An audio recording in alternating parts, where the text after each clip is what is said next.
As you might have guessed, this turned out really, really well. I'm pretty proud of this one. Anyway, I call it baked chicken, Microdac style, sweet and spicy.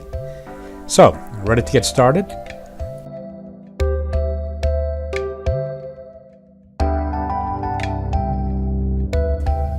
Like my cutting board? Thrift store, $2.98. Isn't that cool? And you see the M from Microdac? I like that. Okay, fine. Enough chit-chat. Let's get on with it. First thing I used was an orange. I like oranges, and I wanted to have a slight orange taste to my chicken.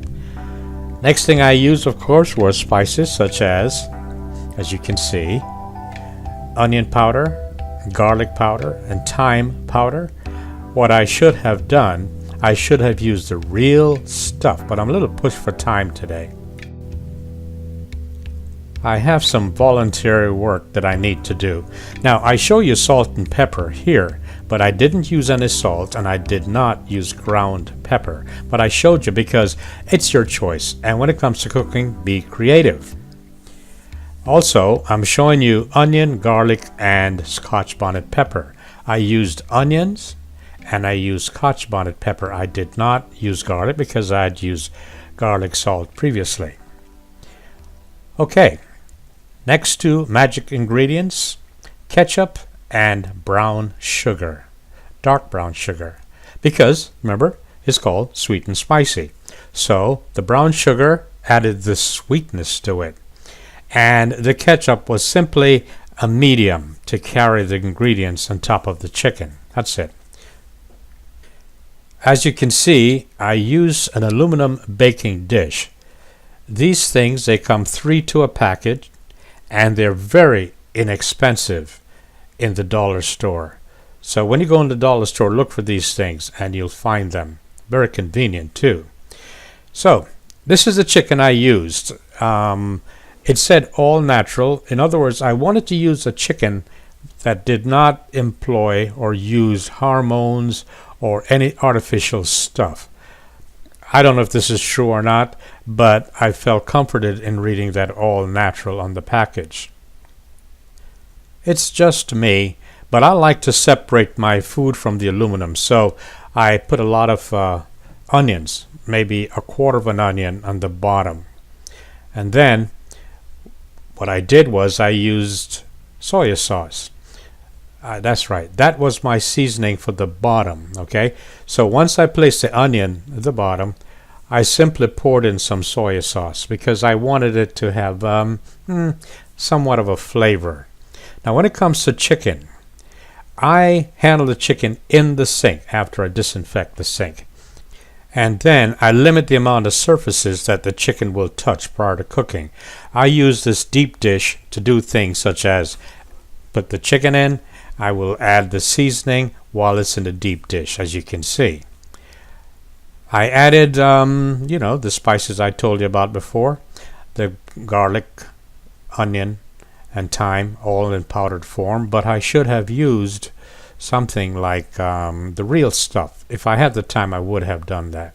So, while you're cooking, you be creative and you add real stuff. Don't add the artificial stuff, okay? Did you notice that I squeezed an orange? I added orange juice on the chicken prior to adding the spices.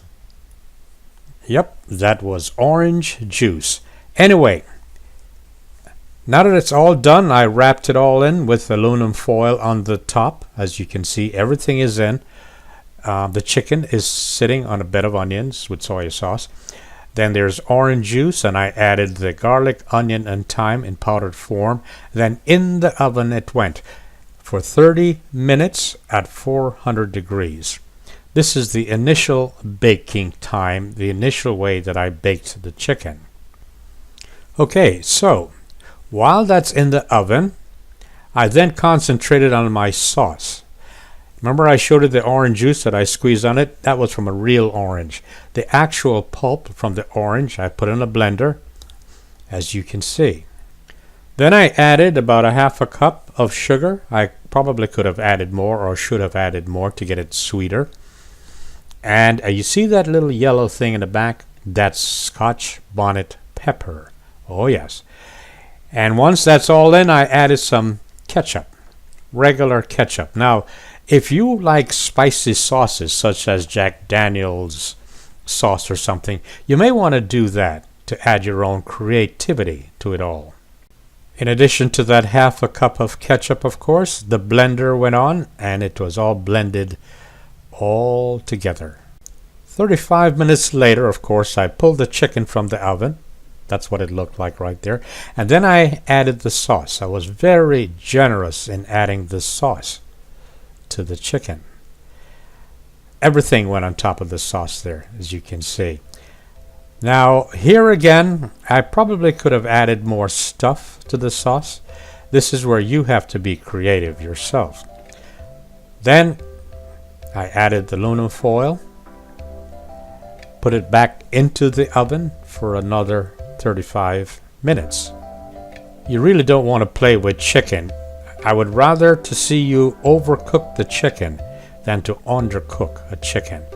If you have a thermometer, then the minimum temperature should be 165 degrees. That's the minimum.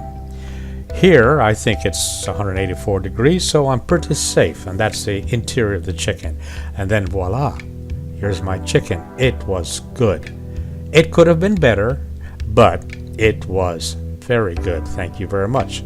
Don't forget to share your comments and your suggestions.